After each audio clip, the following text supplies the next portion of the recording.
L'armée israélienne s'est retirée du corridor de Netzarim qui sépare le sud du nord de la bande de Gaza dans le cadre de l'accord de cessez-le-feu avec le Hamas.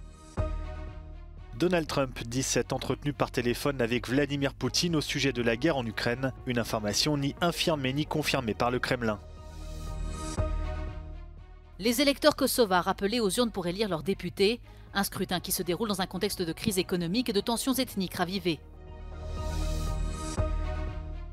Nouvelle manifestation massive contre l'extrême droite en Allemagne samedi à 2 semaines des élections législatives.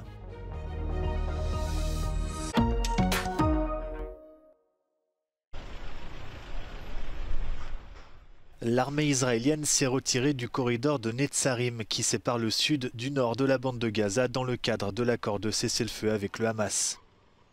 Au début de la trêve, Israël avait déjà commencé à autoriser les Gazaouis déplacés à traverser le corridor pour se rendre dans le nord de l'enclave dévastée par la guerre.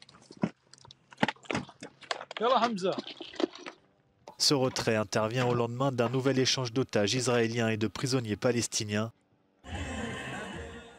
La mise en scène de la libération des otages par le Hamas a été condamnée par Israël et par la Croix-Rouge internationale. Les tensions sont par ailleurs toujours vives en Cisjordanie occupée, où l'armée israélienne dit mener depuis plusieurs jours une opération.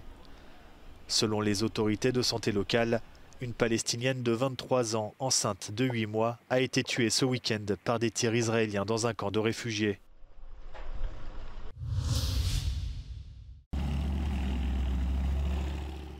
L'armée de l'air ukrainienne dit avoir abattu 70 drones sur les 151 lancés par les forces russes dans la nuit de samedi à dimanche. 6 régions ont été visées. Le ministère russe de la Défense affirme de son côté avoir abattu 35 drones ukrainiens dans la nuit et un autre dimanche matin. Moscou revendique également la prise d'un village situé près du bastion de Tchassifiar sur la ligne de front dans l'est de l'Ukraine.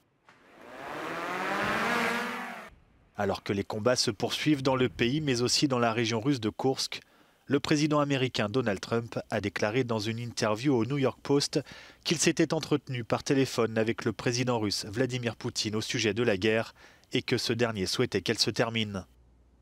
Une information ni infirmée ni confirmée par le Kremlin.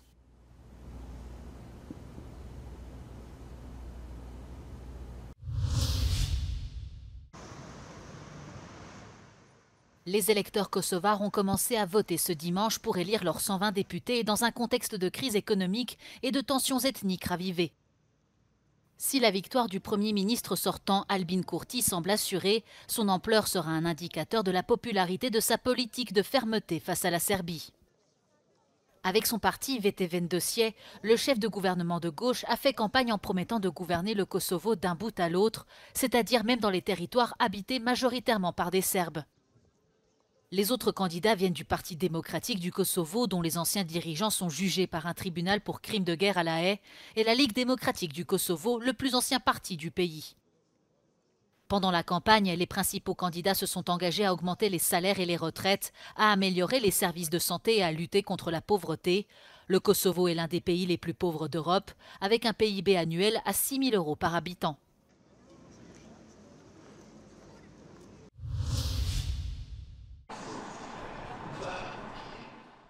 Nouvelle manifestation massive contre l'extrême droite en Allemagne samedi à 2 semaines des élections législatives. À Munich, près de 250 000 personnes sont descendues dans la rue selon la police, 320 000 selon les organisateurs. Les manifestants ont mis en garde contre toute collaboration entre les conservateurs de la CDU-CSU et le parti d'extrême droite AfD. Et ce, après une motion adoptée la semaine dernière au Bundestag par les 2 forces politiques, visant à bloquer les étrangers sans papier à la frontière. Depuis, le chef de la CDU, Friedrich Merz, favori des sondages avec 30% des intentions de vote, a indiqué qu'il excluait toute collaboration avec l'AfD, crédité de 20% des voix. Les sociodémocrates d'Olaf Scholz et les Verts se situent de leur côté autour de 15% selon les derniers sondages.